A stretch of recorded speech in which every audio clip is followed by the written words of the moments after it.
நீங்க சொன்னபடி எல்லாம் செஞ்சா எனக்குன்னு வாசல் திறக்கும்னு பார்த்தா உம்மை உறுதியை பிடிக்க பிடிக்க பிடிக்க எனக்கு முன்னாடி வாசல் அடைக்கப்படுது ஆண்டவரே. ஹல்லேலூயா. நோவாவை ஏன் வாசல் அடைச்சார்னு இப்ப தெரியாது. ஒரு நாள் வரும், அப்பொழுது உனக்காய் ஒரு வாசல் திறக்கப்படும். அப்பொழுது நீ பார்க்க போகிறவைகள், நீ பார்க்க போகிறவைகள். ஹல்லேலூயா. அவரை பற்றி பிடித்து நிற்கிறவனுடைய வாழ்க்கையை வெட்கத்திலே முடிய கர்த்தர் விட மாட்டார்.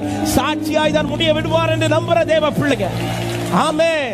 உனக்கு இருக்கிற இந்த கொஞ்சம் பலத்துல என் நாமத்தை மறுதலியாமல் என் வார்த்தையை பிடித்துக் கொண்டு என் வார்த்தை கை கொண்டு நடந்தபடினா இதோ இந்த பலிபீடத்திலிருந்து கர்த்தருடைய வார்த்தை வருகிறது. உனக்காய் ஒரு திறந்த வாசலை கர்த்தர் வைக்க போகிறார். உனக்காய் ஒரு திறந்த வாசலை கர்த்தர் வைக்க போகிறார்.